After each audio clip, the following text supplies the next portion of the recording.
प्रसूनैः सम्पर्कादमरतरुणीकुन्तलभवैः अभीष्टानां दानादनिशमपि कामाक्षि नमताम्।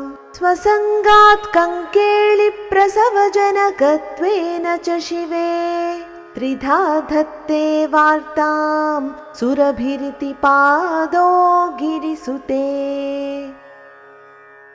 प्रसूनैः सम्पर्कात् अमर तरुणी कुन्तल भवैः अभीष्टानां दानात् अनिशम् अपि कामाक्षि नमताम्।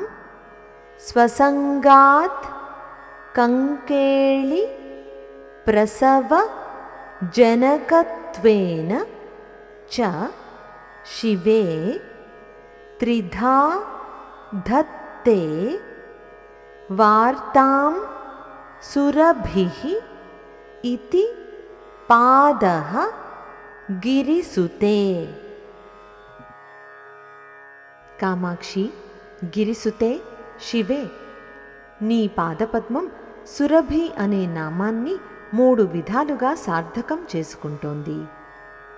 దేవతా స్త్రీలు నీకు నమస్కరించినప్పుడు వారి కురులలోని పుష్పములతో స్పర్శ కలగటం ద్వారా సురభి అంటే సుగంధభరితమైనది అని పిలువబడుతోంది.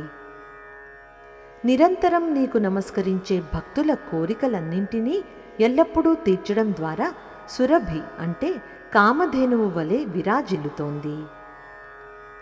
నీ పాదస్పర్శ తగలగానే కంకేళి అనగా అశోక వృక్షము చిగురించి పూలు పూస్తోంది.